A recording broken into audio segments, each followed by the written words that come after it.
Blacks in Technology. Blacks in technology. Blacks in technology. Blacks in technology. Blacks in technology. Blacks in technology. Good evening, everyone, and welcome to the 52nd episode of the Bit Tech Talks. I'm Greg Greenlee. I'm your host, along with my co-host, Ayure Selassie. This is a podcast where we, the engineers or techies, are in total control as we guide you on a technologically filled journey through the vastness of space and time. This week, we are actually highlighting hardware hackers. So this podcast is Raspberry Pis and Robots, where we talk to two individuals who are hacking the hardware. Tonight we have Dr. Andrew Williams, a professor at Marquette University, and we have Don C. Hayes, a founder of Cool Labs. And we're going to talk to them a little bit about how they are hacking the hardware. And I wanted to do this podcast because there's been a lot of focus on coding. A lot of organizations are focused on coding as well. And I just wanted to give people who work with the hardware a chance to tell us about their experiences with robotics, with Raspberry Pis, with Arduinos. So we're going to get into that in a bit. If this is your first time listening, you can check out our growing community of Blacks in Technology at www.blacksintechnology.net. BIT has definitely grown. I think from the last podcast, we've had quite a few members signed up. So now we're over 1,160-something registered members on the site. So sign up, join, engage. It's free to join. Lots of spirited, informative discussions going on, everything from career advice, information on technology happenings, programming, networking, any types of tech goodness that you want to hear about or talk about, we have it on the site. Like I mentioned last week, we started an RSC channel. That stands for Internet Relay Chat. It's called BitTech Chat. We're on freenode.org. So if you want to join us in the chat, check us out there. Also, we have an embedded IRC client as well on the site. So if you go to blacksintechnology.net and click on chat at the top, you can actually get to the IRC channel from there. Check out our technology blog, BitTech Digest at bitdigest.net. Follow us on Twitter. That's at Black in Technology. That's BLKINTECHNOLOGY. And we also have a LinkedIn group, which is approaching over 1,400 members, which is exciting as well. So go check us out on LinkedIn. Just do a search for Blacks in Technology. And if you want to get us, contact us in any other way, you can email us to contact us at Blacks in Technology. Also, if you're following us on Twitter, if you're listening to the podcast right now and you want to tweet some questions, use the hashtag BitTechTalk. That's BITTECHTALK. And I think we're going to go ahead. Oh, what's going on, Ayori? I know you just ran from boot camp, so how's it going on the West Coast? It's going great, Greg. Glad to be here. I'm super excited every time to interview our awesome guests. Very excited about Dawn and Andrew and the Raspberry Pis and Arduinos. This is going to be great. Excellent. So without further ado, I'm going to go ahead. I'm going to introduce our guests. First up, we're going to actually introduce Dr. Andrew Williams. And Dr. Andrew Williams is a professor at Marquette University. He is the first African-American to earn his PhD in engineering from the University of Kansas. He is a professor and a distinguished chair in electrical and computer engineering at Marquette University, where he directs the Humanoid Engineering and Intelligent Robotics Lab. That's HEIR, for those that like acronyms. Dr. Williams founded the Spelman College Spellbots as a group of 6 African-American young women, and they competed in the International RoboCup robot soccer team. He's also a former senior engineering diversity manager at Apple, and he is the author of Out of the Box, Building Robots, Transforming Lives. Thank you for joining us tonight, Dr. Williams. Appreciate you coming on. Thanks. I'm very honored to be here. Great. Our next guest is Dawn C. Hayes. She is the founder of Cool Labs. That's coollabs.org. She's a tinker. She educates and explores the emergent media arts and technology as facilitators of public engagement. She runs the startup Cool Labs and shares quirky tidbits as an adjunct instructor at York College and Queensborough Community College. She is committed to the exploration of the intersection of community interaction, design, informal learning, and innovation literacy. Dawn holds a bachelor's degree from Muskingum College and has pursued postgraduate studies at Columbia University and NYU. Thanks a lot for joining us tonight, Dawn. How are you doing? Very good. Very well. Warm. Warm? Yeah, you're in Austin right now, right? That's right. I wish I was in Austin right now, actually. So we're going to start with Dr. Williams. I did a little introduction, but tell us a little bit about yourself and how you got started in technology. Well, I've always had an interest in science fiction, particularly TV shows that had robots in them. And also, I was in junior high when video games came out, like Asteroids and Pac-Man, and I was very interested in not only just playing the games, but actually how I could build a computer that would play those games and write the software.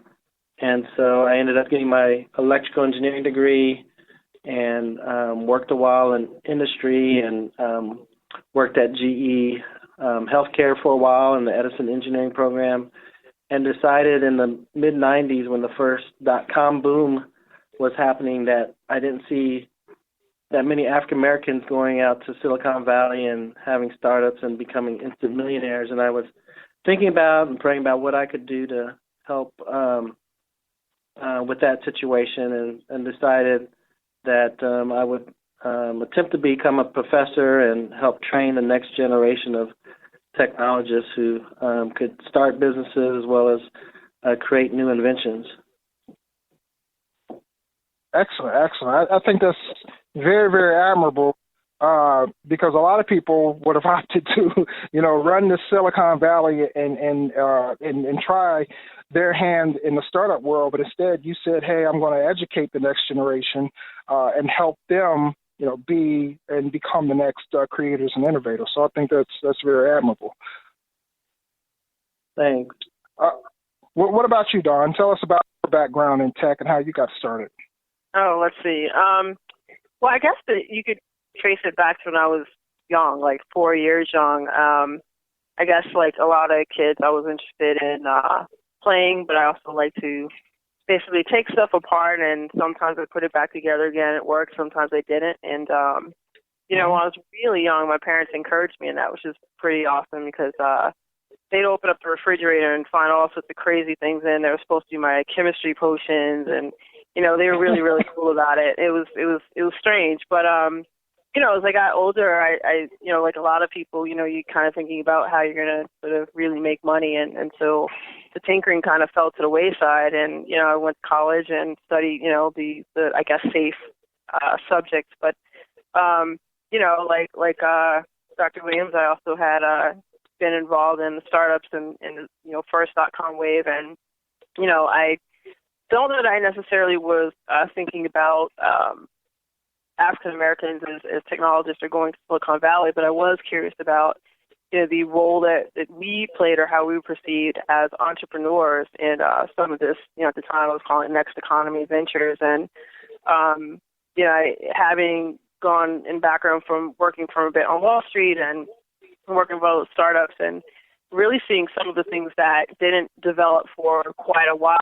One of the companies I worked with had their own content management system before people really knew what a CMS was, and that was interesting to me. But, over time, I started becoming more interested in getting back into tinkering, wondering not necessarily how to make a career of it, although it's nice to be able to, teach classes that are based on this stuff and actually get paid for it. But it was interesting to me because I found that emergent media arts and technology has the power to, invoke curiosity. And there's something about being able to, look under the hood, if you will, of something and being able to make it do what you want or to even envision something differently. So that's been a compelling interest for me, is to use those things to encourage communities to think a little bit more intentionally about what happens around them and how you can do it sometimes in playful ways, not just telling people what they should do or go and get this degree because then you'll make a lot of money, but just being more curious. And so, I've been back into tinkering since maybe about 2009 and really have been concerned with how education plays a role in these things, but also how we can sort of shape our communities through these things. So, kind of a circuitous path, but something that I guess I wouldn't have it any other way. It's kind of typical of a Generation Xers. So. Yeah, exactly. Yeah. Really interesting story there. So, Dr. Williams, tell us about, because you work with robotics, and a lot of people, they might not even know what robotics is, right? So give us a little bit, give us your definition of what is robotics, and tell us about your work in the field. Okay, so there's different types of robotics, and traditionally, robots are thought of machines that do tasks that are dirty, dangerous, and dull, such as manufacturing robots that help make cars. Mm-hmm. But the kind of robots I'm interested in is the next generation of robots, and that's socially intelligent robots, particularly humanoid robots, kind of like the robots on the Will Smith movie I, Robot. So nice. Consumer robots that will assist people with tasks in their homes or in other situations. Not too long ago, Bill Gates wrote an article, I believe it was in Scientific American, that was titled "A Robot in Every Home." And here is a person that had, one of the people that had the vision of having a personal computer in everyone's home at a time when a lot of people didn't think that was possible. He also articulated a vision of how everyone's eventually going to have a personal computer in their home, personal robot in their home. And so that's the kind of technology that we're researching. We've 3D printed a teen-size humanoid robot called Emulate, MU-LA, MU standing for Marquette University, but also Emulate because we want this robot to be able to emulate human behavior and actions and emotions. And so that's the kind of robots that we're working on now, including using humanoid robots to do things in healthcare. One of the things that we're trying to address in our community is childhood obesity. And so we're doing research with humanoid robots that can interactively dialogue with and coach kids in exercise and nutrition. Wow, that sounds incredible. Yeah. Yeah, that whole AI, all those concepts around AI and artificial intelligence, I think it's so important because I feel like that when people think about the future and they think about science and technology and what's most interesting about it to them, it becomes things like robotics.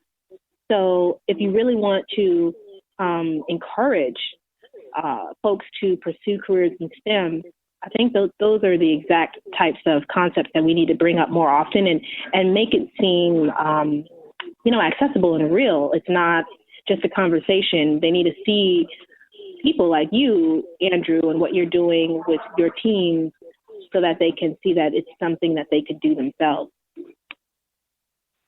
Yeah, I agree with you. So it's interesting that a lot of people aren't aware that our U.S. government's actually kind of going full steam ahead with trying to build intelligent humanoid robots. currently they have the Defense Advanced Research Project Agency has a challenge called the Robotics Challenge, where universities and companies are competing at trying to build humanoids that can jump into a car, drive it to a site such as like the one they had in Japan where the nuclear reactor had a meltdown. They'd want to have a robot that can walk in there and open the doors, climb the stairs, and perform complex tasks. And it seems kind of far-fetched right now, but back in around 2007, DARPA also had the Grand Challenge, where the contest was to build a robotic car that could drive by itself. And the first year they had that competition, no one completed the course. And then here we are in 2014, where Google has cars that have driven autonomously all by themselves, hundreds of thousands of miles in San Francisco downtown and on highways. And now it's actually legal. There's a law in California that you can have an autonomous car driving on the highways. I think it's also in Nevada as well. Yeah, that's really incredible because as we see the new innovation happening with artificial intelligence, with automation, with the ways that these robots and I think what was it, Amazon recently had a whole ad about the droids that are going to be delivering packages, as a proof of concept. I don't know if they're really going to do that in real life, but we're going to see more and more of this. In the Google car, the self-driving car is a great example of that.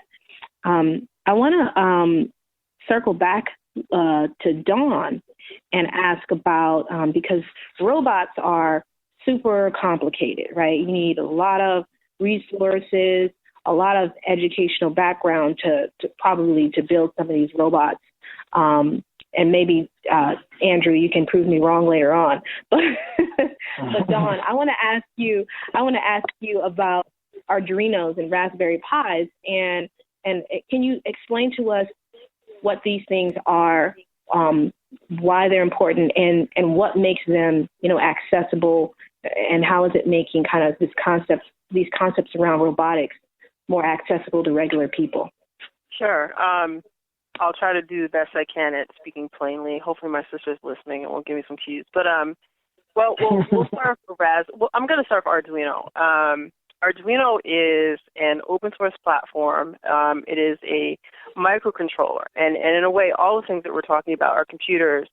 But, if you want to pare it down a bit, it's actually a microcontroller platform that was actually created to get folks who were either already tinkerers in electronics and to sort of add some intelligence to them. So you can write code to do something like make a traffic light that can respond to your hand wave, right? So I won't get too far into that. But what's interesting about Arduino is that it's entirely open source. The hardware is open source. The software is open source.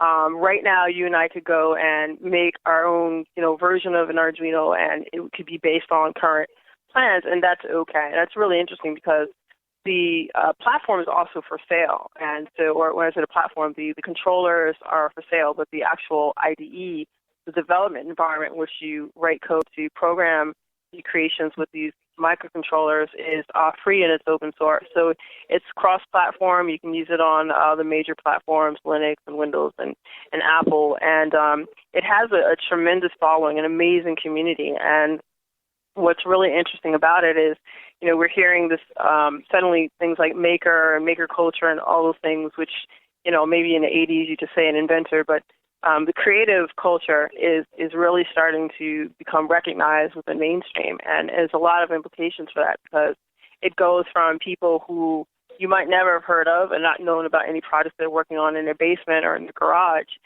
suddenly having access and public availability. So that's an Arduino. Raspberry Pi is a bit different. They tend to get compared, but they're not quite the same. Raspberry Pi is a small computer, and it's effectively designed or was aimed to get young people interested in programming. It runs with a Linux environment. And what's interesting about it is, it's $40 or under. There's 2 models out, and the first one was about $25 when it came out. The second one was $35, and they've kind of gone up since then. But the real interesting thing about them is people have, the hacker community or the creative community it wasn't really targeted for, got a hold of this and start doing some interesting things that you might normally do on your computer, but also things that you might do with a microcontroller like Arduino. And while they're not the same thing, and there are some, workarounds to sort of make them work together, it's created a whole new segment of opportunities in terms of an industry where people are making boards, ways to extend it, ways to communicate. They're embedding them in things like robotics, but they're also doing, some quirky things that you might not think about with both. And so I think that what's interesting about it is they have just the sales alone. Raspberry Pi, I think, sold like 1 million units in its first year, probably more than that. So what it's doing is it's opening up opportunities for everyday people, not just folks who say are in graduate school or folks who are in college, or folks who work for traditional industrial ventures. It's opening the opportunity for anyone to be able to think it and then build it, think it and create it, and to be able to extend that as well. All at a modest price when you think about it, depending on what your project is. And I think that extends to robotics because you have the opportunity now to make a simple robot, but even more complex robots. The class of mine, I teach two different groups. One are high school students who are taking early college classes. Most of them come from, so-called underrepresented communities, African Americans, Latinos, and they all had never had any experience with electronics or programming. And, we were able to build a drone or a UAV and get it up and running and demo at the Apple Store. And it was a really awesome experience. And it really kind of got a lot of people curious because, many folks said, well, they need to learn math, they need to learn science, and didn't really believe that people without any previous experience could build a fully working drone. So I think it also adds a level of curiosity, but also a level of, confidence that you can build something that, maybe someone at Microsoft or otherwise Google is creating with a much larger budget. Yeah, that's so awesome. I have been interested in Arduinos and Raspberry Pis since they came out, really early on. But I didn't have one because, there's sort of that whole thing that you need to get over to say, well, you know what, I'm going to just try this thing. I don't know very much about it, but I'm going to give it a shot. I'll just share what helped me get over that and what actually got my hands on my first Arduino, which I was able to extend that opportunity to my daughter as well. But I went to a hackathon that was put on by HackRight Academy, which is an organization that teaches women how to code. And they put on this hackathon and was all focused on making robots and things with the Arduino board. So they gave us training. They gave us every team had an Arduino to play with. And so I brought my daughter to this hackathon. And so as we were looking at it, and I had never had any exposure to electrical engineering. I didn't even realize that there were diagrams that explained, the process of circuitry and wiring and transistors and what all those things do. But literally in one day, I was able to learn enough to make the Arduino blink lights or turn the what's it called, the thing that turns around, what it's called. Potentiometer? There's a lot of but okay. So there's a potentiometer. There was a potentiometer that you use to actually turn. You can turn it with your hands, but then there's also the thing that will literally spin around. Oh, you're on a servo motor. Yeah, a servo. So we got the servo turning. We got all that done in one day at the hackathon. And what it really solidified in my mind is that what these Arduinos are useful for is prototyping, concepts.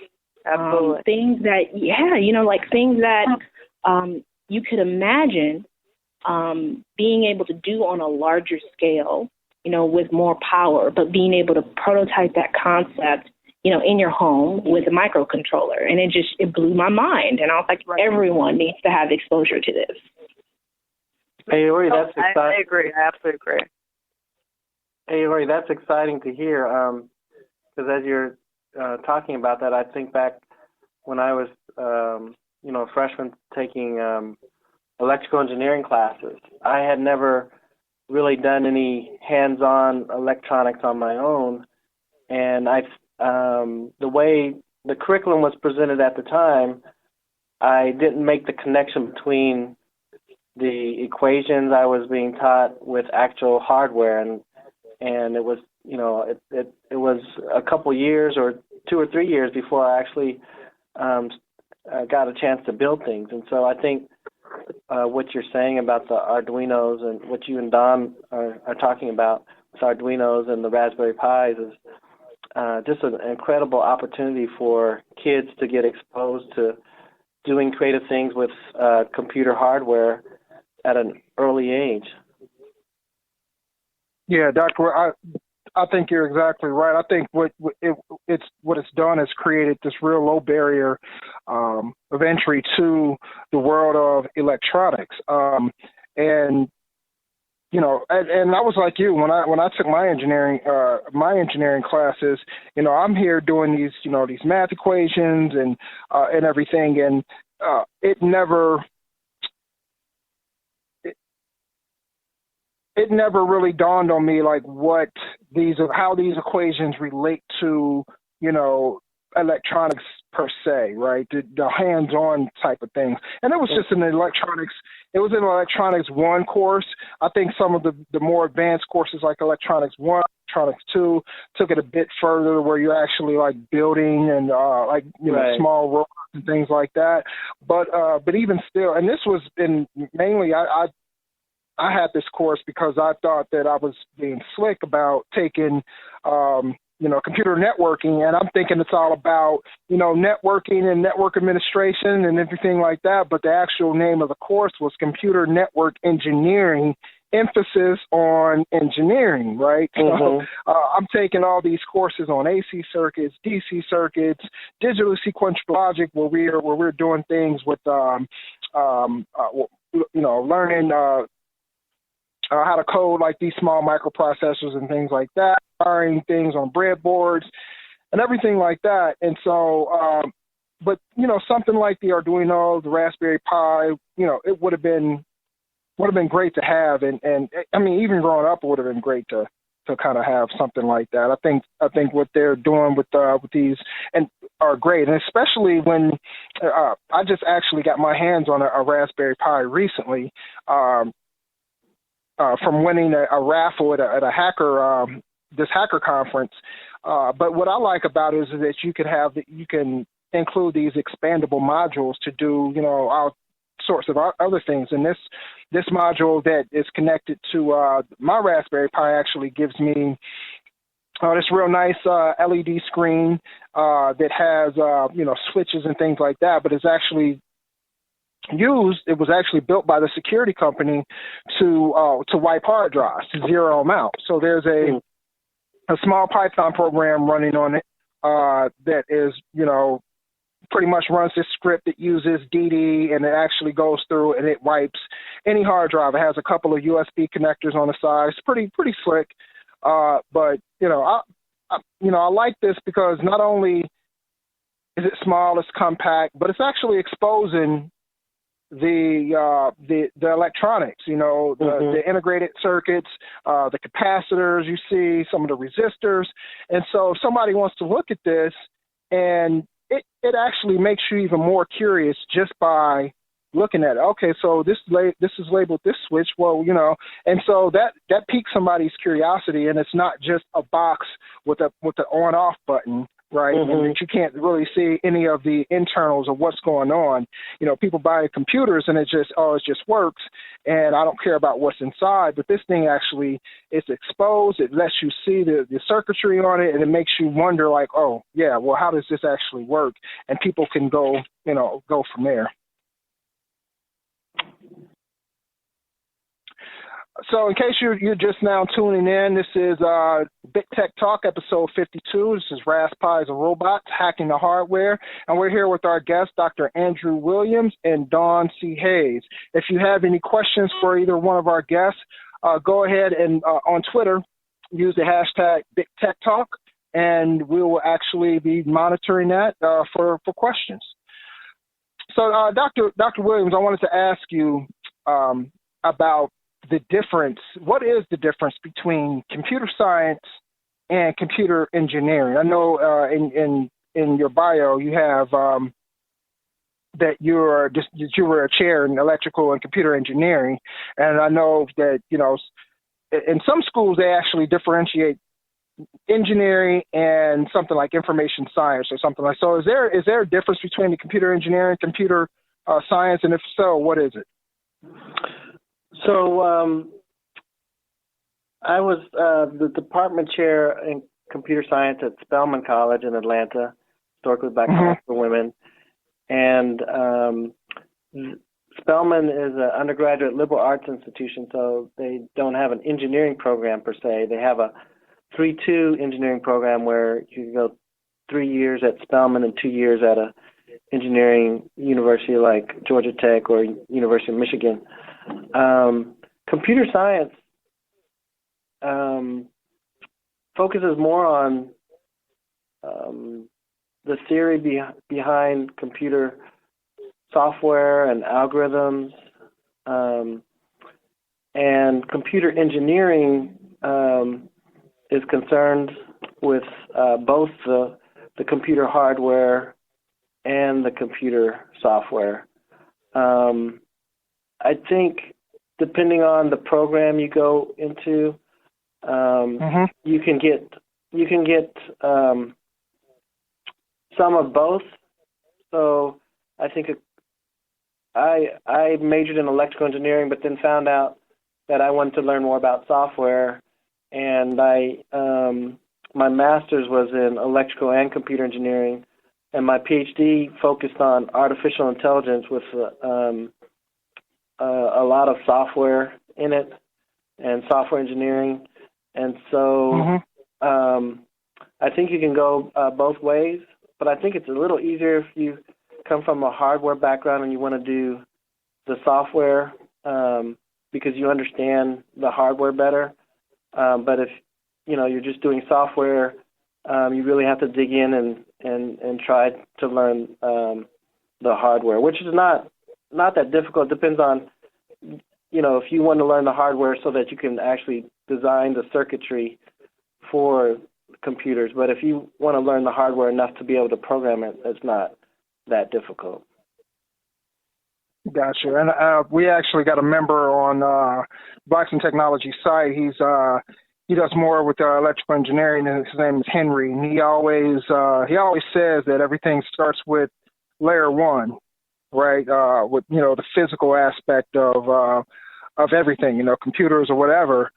So he really emphasizes the engineering side of it and the hardware side of it because I guess you can troubleshoot the software, but if there's an issue with hardware, right, you have to know that there's an issue with hardware. And so I always, anytime we have discussions on the site, and it has anything to do with really anything computers, he always brings, and he's an inventor as well, and he's a brilliant person. He always brings in, that, it's all about just, it's layer one first. It's, the physical side of it, which I during my time obtaining my engineering degree, I love building stuff, and even though it was tedious at times, and you had to bring home a breadboard and a bunch of wires and some ICs, but it's definitely gratifying when you get a finished product or a finished project, and just being able to know that you're actually building something with your hands is kind of like the kind of old school, or you're working with your hands and things like that. I think that's pretty gratifying as well. Right, and I guess when you really look at it, it actually comes down to physics. You know, how the electrons are working, you know, how the materials are made, and, you know, all the engineering fields actually go into, a lot of them, like chemical engineering, you know, as well. But speaking of engineering, I saw a web article that talked about majors that pay you back, the top 10 majors, college majors to by salary potential, and they the top 10 were filled with the engineering majors, so and math.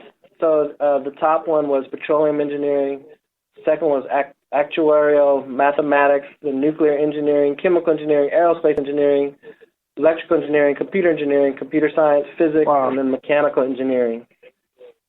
Wow. And if you go down farther, there's even more engineering and then more math, and so it was very eye-opening, and that there's the job market for the STEM fields is wide open, and I hope young people that are listening realize that they can take their interest in, you know, learning more about, you know, computers and learning more about engineering to major in something that actually pays very well. Yeah, I that's a great point, because, you know, when it comes down to it, you know, we work and we seek these careers so that we can support our family. So it makes sense to set yourself up so that you can have, you know, a very lucrative career. And engineering has just been vastly underestimated, and how well it can set you up for the future. I was sitting around with some of my nephews last year, and we were all just talking, and I started talking about high frequency trade developers, the folks who develop the software that runs, you know, all of our trading systems for stocks and all those kinds of financial systems. And and I just mentioned in passing, yeah, these guys make $1 million a year, and their jaws just dropped open. They were like, "What?" And I was like, "You want me to show you news articles to prove it?" And they were like, "Look, you know." And so, so at least one of my nephews is now programming, and so the message, just get it across, and you know, young folks, they will hear it. Yeah, I want. Go ahead. Can I say one thing on that point real quick? Sure. One of our graduates in computer engineering, she went to work for a software company making over $100,000 a year, just starting out with an undergraduate degree last year. Yep. Nice. Yep. Just starting. And, you know, it is so real. It is so real. I mean, I interview people all the time, and, you know, people are coming straight out of college and are making six figures. It is an investment well worth your time. I want to ask a question, though. I'll direct it to Dawn about Makerthons. You know, the work that you've been doing. I want you to just explain to us, you know, what a Makerthon is, and, you know, how you got into organizing these programs. Sure. Well, a Makerthon is, first of all, I'll just say, so maker is sort of the trendy word now for saying hacker, or I guess inventor, creative, but they're all kind of saying the same thing. Some people are offended by sort of the negative connotations associated with the term hacker. So maker has turned into sort of the culture-friendly term. But a Makerthon is not that much unlike a hackathon, software hackathons, for people to get together and there might be a particular topic or a subject and basically produce something over a given period of time. How I started doing Makerthons, the vision was that I was really interested in how people, being that I live in New York City, I was born and raised there. You know, I grew up not really realizing how rough New York was in the 80s, that it really, you know, takes a village to raise one experience, which was really great.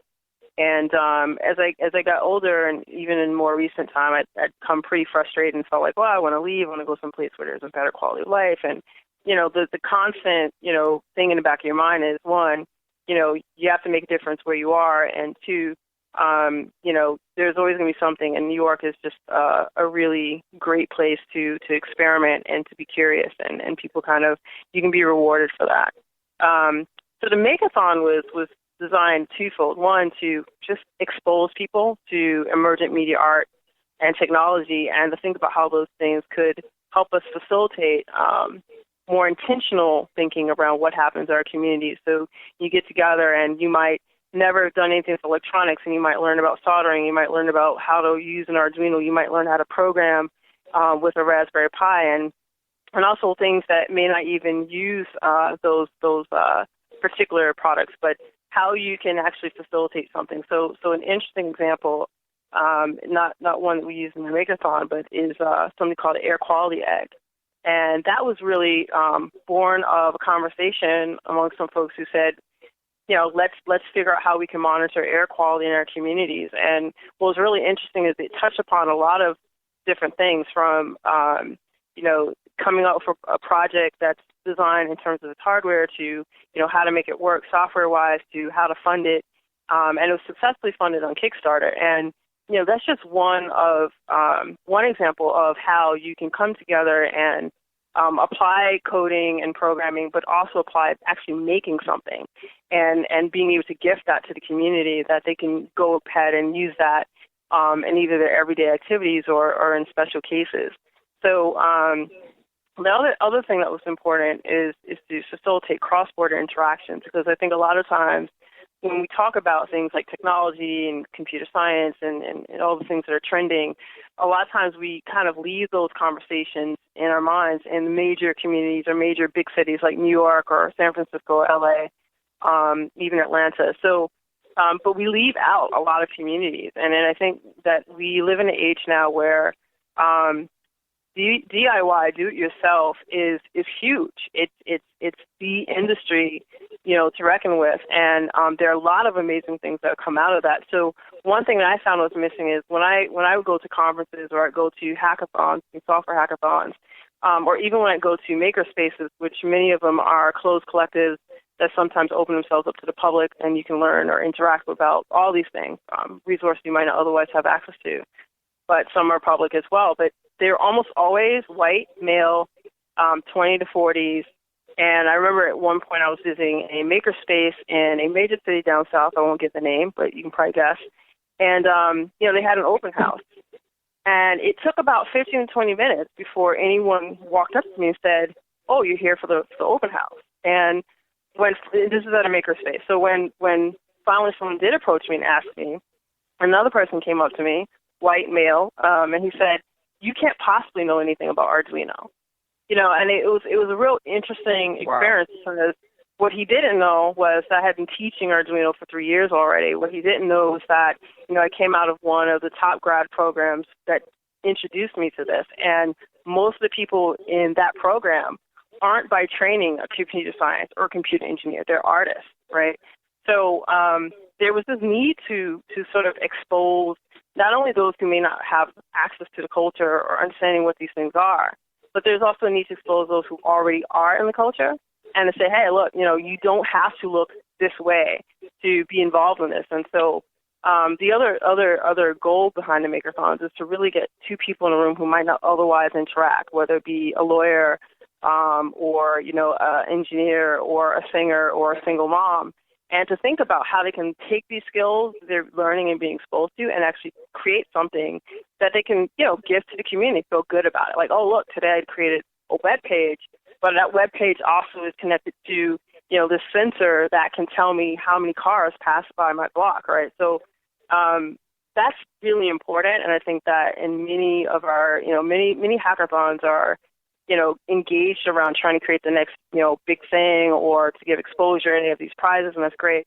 But there's not a lot of things for the everyday person who, might have a very set routine but is curious. So, Greg, you're talking about how you got access to a Raspberry Pi by, winning one in a lottery. But we need to start creating a culture around this stuff, and we need to sort of be okay with widening our understanding and our expectations of what it means to walk into a room and see someone who calls themselves a maker, or see someone who calls themselves an engineer or an artist, and to have the dialogue and the collaboration amongst that group, so that people say, well, you know what, I like hip hop, but I'm going to create my own box that's like networked and can create a Pandora-like station, and they should feel comfortable not necessarily having to fit into traditional silos of what it means to be, a geek or a maker or an engineer or scientist. So the makeathons are really aimed at that, and they're designed to get people thinking, get people collaborating that they may not otherwise interact with.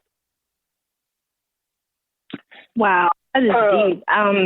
I'm just thinking to myself, you got the gears in my brain moving. Like, you know what? We need to have another conversation about this in terms of ways that these technologies can be applied, to support, people's creative endeavors. Like a more deep dive into it, because man, it's what you're saying is so exciting.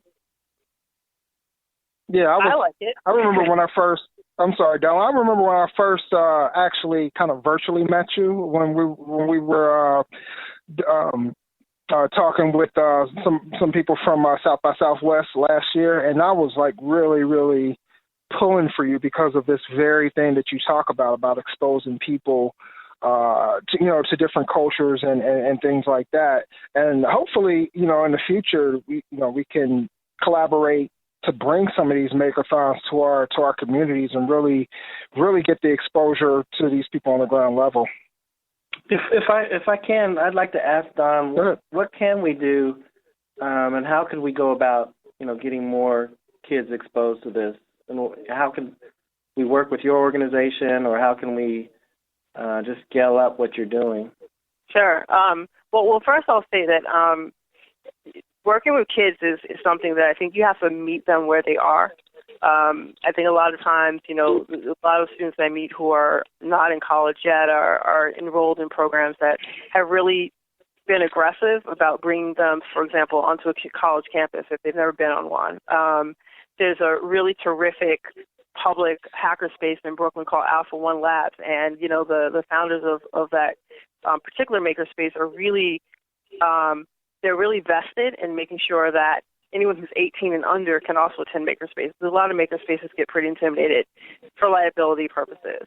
And I think that, we need to be able to, at York College, where I teach, that's located in Jamaica and Queens, and it has a strong population of people that, again, don't look like what you see in conferences and things of that nature. So, Daniel Phelps really did a great job at starting a makerspace on campus. So I think that we have to be willing to go where people are. That's the first thing, because not everyone's going to sort of already know like where Google is or know about Google Summer of Code.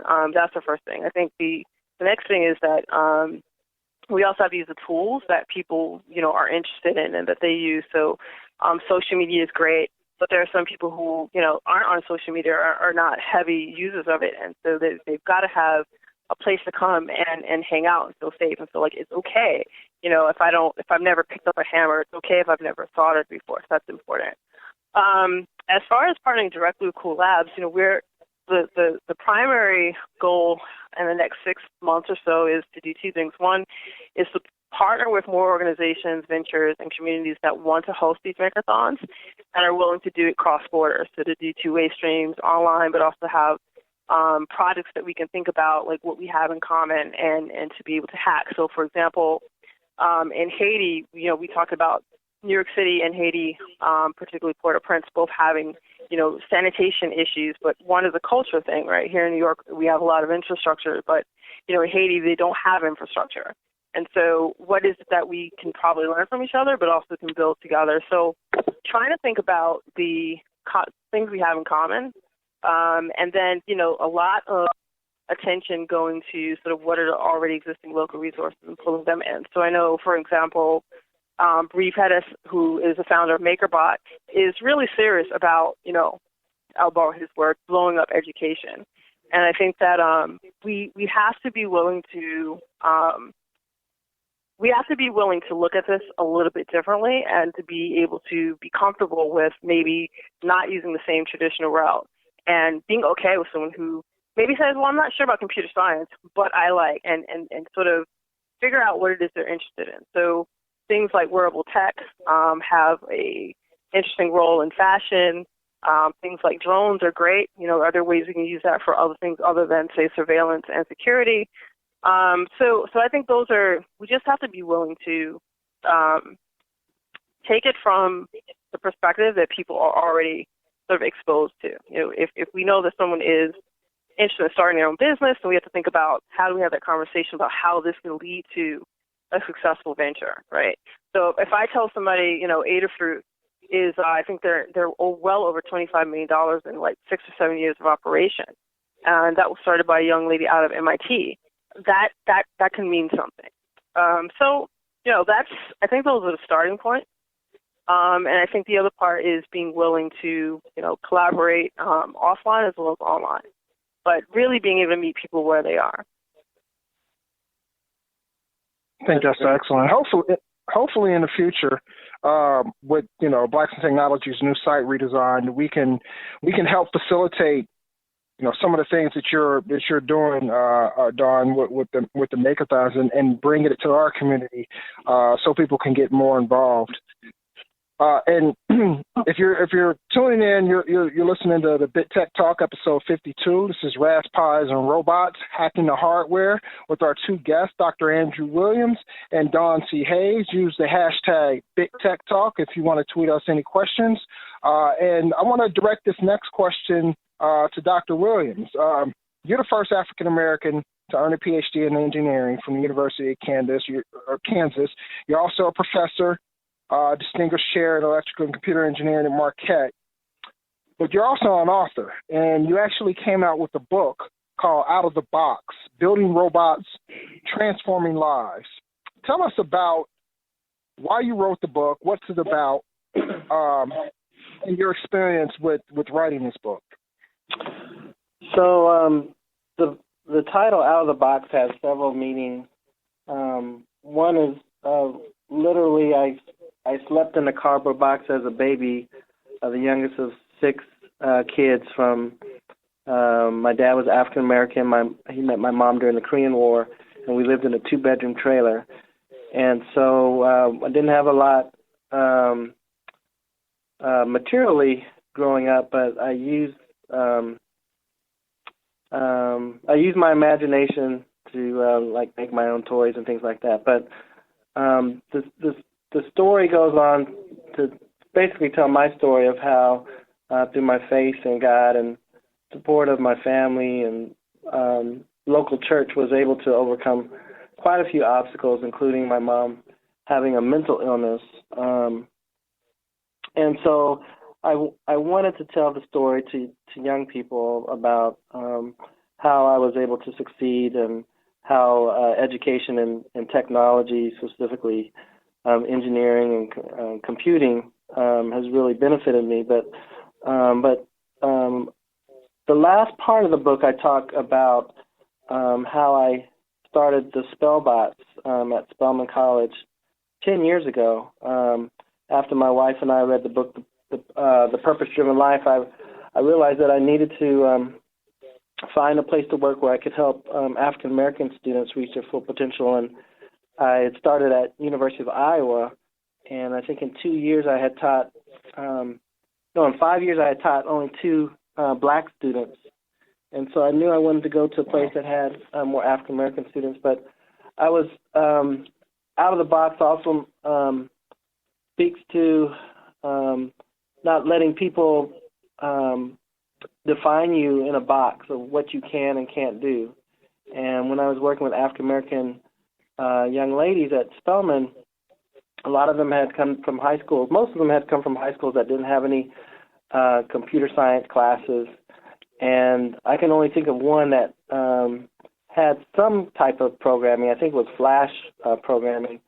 But we ended up becoming the first, or they ended up becoming the first all-female African-American team to compete in the international RoboCup robot soccer competition in 2005. That year, when they competed against graduate schools from around the world. There were 24 teams from around the world, 4 of them from the U.S., including Carnegie Mellon, University of Pennsylvania, and University of Texas Austin, big engineering graduate schools, and Spelman being an undergraduate liberal arts college for women, historically black college.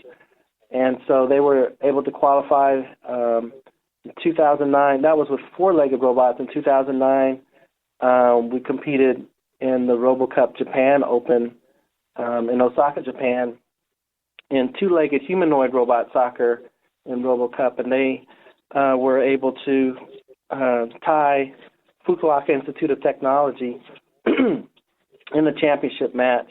And just to see these young ladies,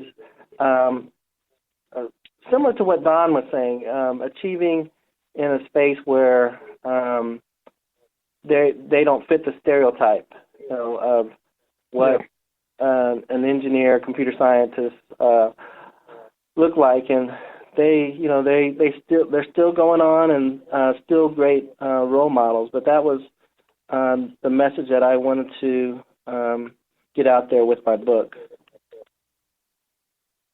Excellent. And you can get this book on Amazon. I got my copy, I think maybe a couple of weeks ago. Started reading it. It's a great read so far. I haven't finished it yet, but I definitely want to get through this book.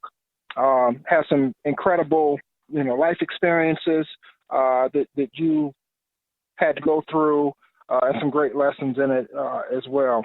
So can you tell us a little bit more? I know you touched on it a little bit about the Spellbots. How did you form this group, and what was the experience like working with these young women?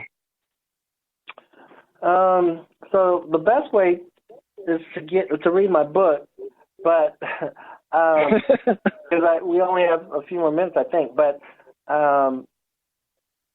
when I went to Spelman, I looked at the students like I would look at any other student. And in fact, my wife was the one that really encouraged me to consider working at Spelman when I started interviewing at HBCUs, because, as you know, women are very underrepresented in STEM, and I can think of maybe a couple when I was going through engineering as an undergrad, and so.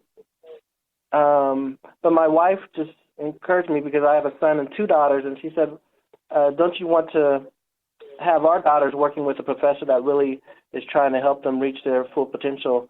But I had a lot of fun working with these students over the years, and it was just a blessing. I treated them like I would treat my daughters, and just great to see them, some of them going on to graduate school and becoming successful in their fields.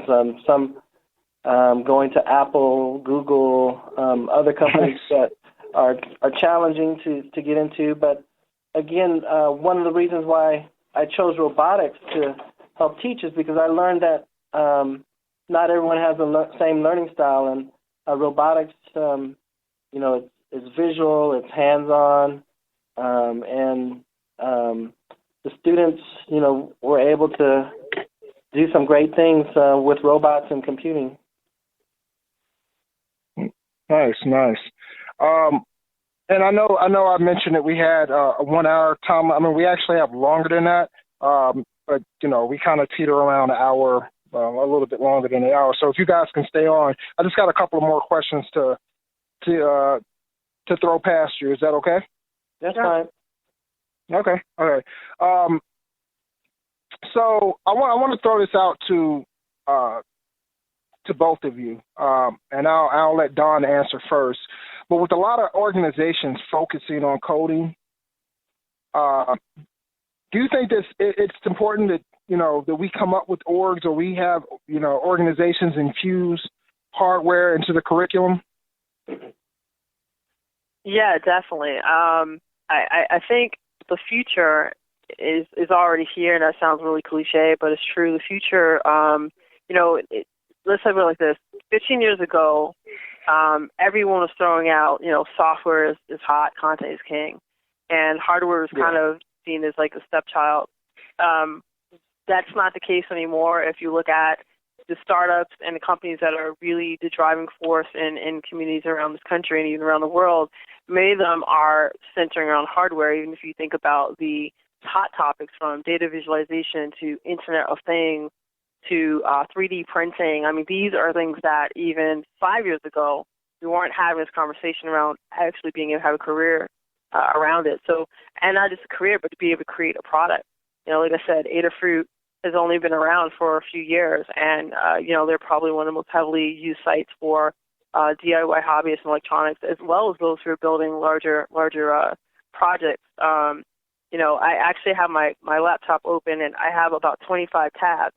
And out of that 25 tabs open, more than half of them are hardware-oriented ventures. We have hardware accelerators that are getting started. One is called Bolt in Boston.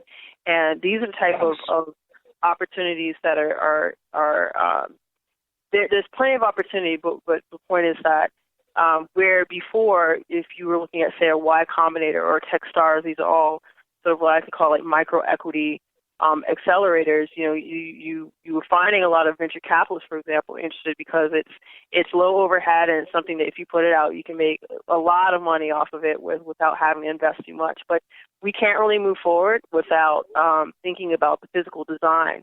And there are, to prove that point, there are universities, MIT's Media Lab, New York University, UCLA, a couple of programs that have entire programs, graduate programs dedicated to this, entire research labs dedicated to this. And you can't ignore it. You really can't. I think it will look a little bit different from what we've seen in the past, because I think hardware itself, or what we mean when we talk about hardware design, is definitely changing and will continue to change. It's something you'll have to constantly keep up with, which, not to say that wasn't the case before, but, before it's kind of like looking under the hood. And I think today's startups and today's careers will be largely based around what you can make, and you'll have to understand a little bit of both if you really want to sort of flourish in the future. So I think it's important to understand both, even if we're talking about maybe a different approach from what we've seen in the past. I really agree with Don, and that's part of the reason why I'm excited about robotics. I mentioned Bill Gates' vision of personal robot in every home, and that's the vision that I talk to my students about.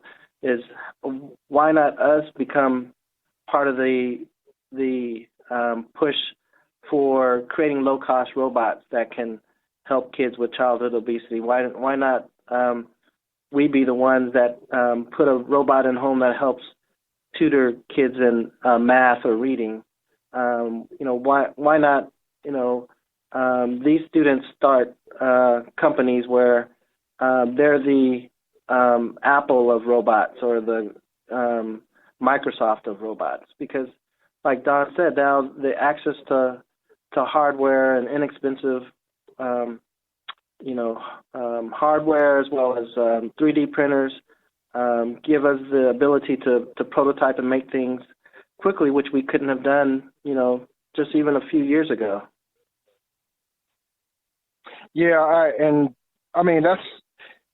that's what I love about the Blacks in Technology community, is the diversity of disciplines amongst our members, right? So we have people that are inventors that are more on the electrical engineering side. We have mechanical engineers, as well as the software engineers and the developers.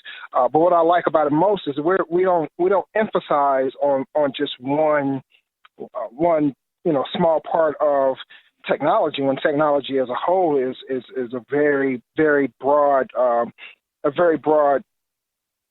topic. And so, like I said, I talked to one of my members almost daily. His name is Henry, and this guy always talks about layer one, the hardware, resistors and capacitors and things like that. And it's even when you look at companies like Google that are now making these acquisitions, these other companies, they're acquiring other companies that are into robotics, that are into artificial intelligence. And I think Apple recently, they've made quite a few acquisitions along those lines as well. I mean, we have to start looking at the value of, robotics, hardware, and that aspect of it, so that we can jump into these careers and start making a difference within our community, because we might have a totally different mindset on how something should be built to even help our communities out, that some people who don't have the same type of experiences that we have might even think about. So I think that's definitely those are both definitely great answers. Yeah, and you touched upon something about something that we're beginning to look at too, is having culturally aware robots, because right now a lot of the research is done for robots that can interact with a generic person, and usually that's a person in the majority. And what we want is to have robots that can be culturally responsive.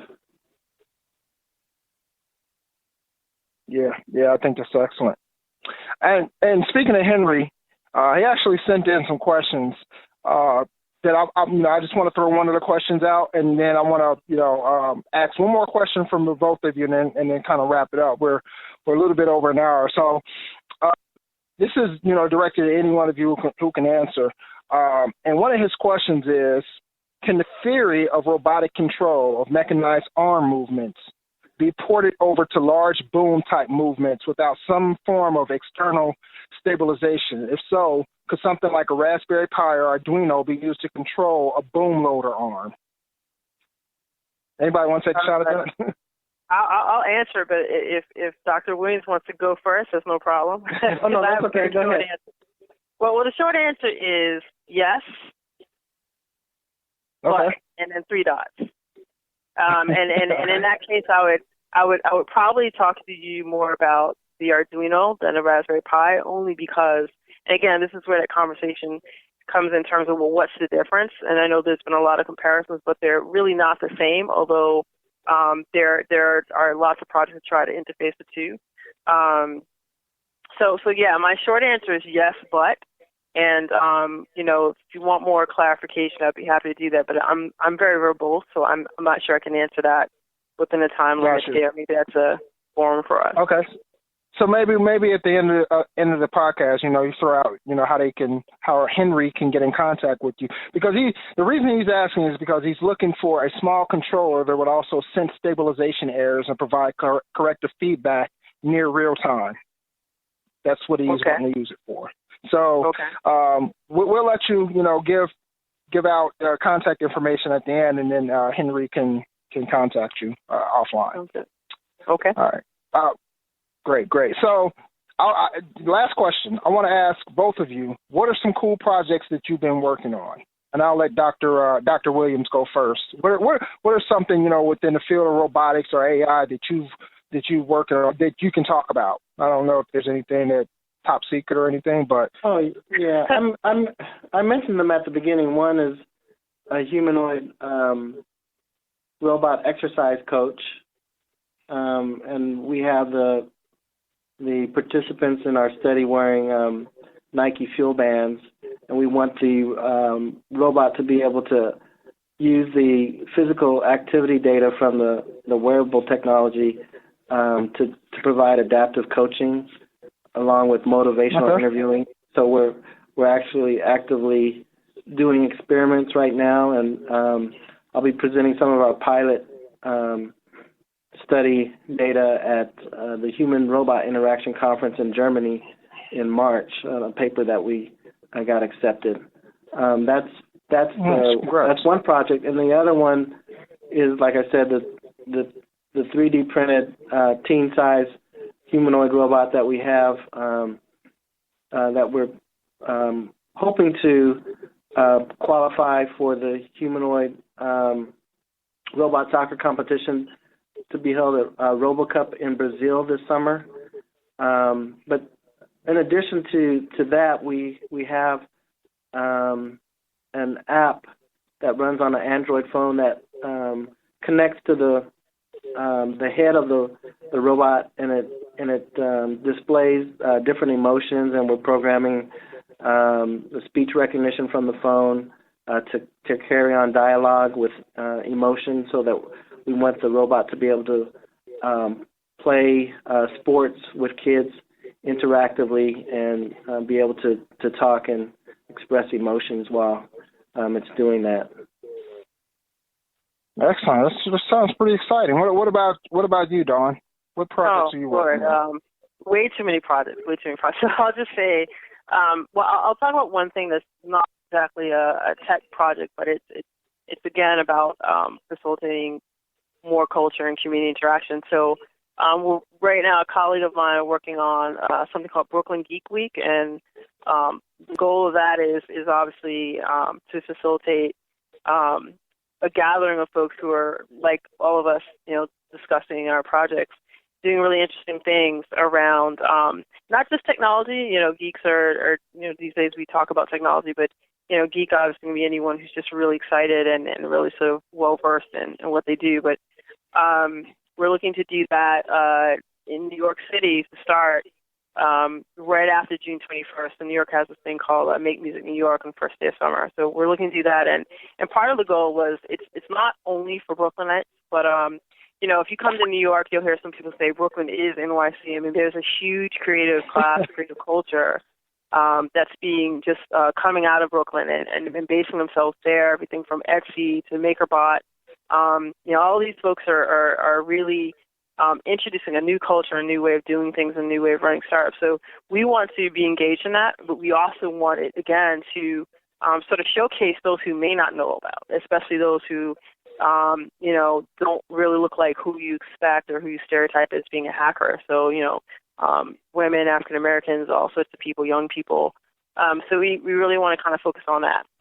As far as a geeky project, I am really interested in Internet of Things, so sort of these networked objects and environments. I know there's a lot of interest in terms of home automation and even robotics. And so one of the things I think has been important is to think about what happens in your community. And so for me, I find living in New York City, with all the street changes, sometimes I have no idea what a traffic controller is asking me to do, whether I'm trying to cross the street as a pedestrian or I'm driving. And so I'm working on a wearable jacket that is basically networked to basic public artifacts, whether it's a traffic light and traffic signals, and it just makes it easier to see them and to communicate with them and to know what's happening. So that's one project. And then the other project is really thinking about how we can work with projects like City Bike and get them more easily connected to things like our transit system and making that sort of smart, because you're kind of in New York trapped in the commuter as a subway rider or in a bus for anywhere from 40 minutes to an hour. And so trying to think about what to do to get people to engage each other in a way that's not very creepy. So right now we're working on a couple of projects that center around that. And if you've ever been to New York, and I'm sure you have, creepy is like a word that comes out of people's mouths a lot. So those are two projects, and we'll be posting more information about that shortly. But with all the projects that we try to work on, we it's really important to be open about it. And a lot of times people get, well, how are you going to make your money? Some of the best projects that you see out right now, products, have, including Arduino, have been very open about their designs. And so it's really important to design it and prototype it, but also get the community's feedback. So we'll hopefully be doing that in the future. That's great. Excellent. And before we jump off here, I want both of you to go ahead and give out, whatever social media handles or whatever, however anybody can get a hold of you if they want to learn more about robotics or they want to learn more about Raspberry Pis and electronics in general. Dawn, go ahead and give us URLs, Twitter handles. Sure. Well, you can find us at Coollabs, coollabs.org as the website, and you can also email us at thelab, THELAB, at coollabs, plural.org. And, all the standard social media, the handle is cool_labs, Twitter, Facebook, yada, yada. So yeah, if you've got really quick, I need an answer now, then probably the best way is just reach me by the email. But if you just want to post something for the general public, then go ahead and put it on Twitter. What about mine, you, Dr. Andrews? Yeah, my Twitter handle is outofthebox1. That's the number 1. And an email is outofthebox@me.com. And my personal website and blog is at www.andrewbwilliams.com, and that's B as in the second letter of the alphabet. Excellent, excellent. Well, I thank both of you for joining us and taking some time out of your evening to give us a really, really great podcast. I mean, there was a lot of information in there, and I think it's going to benefit our community quite a bit.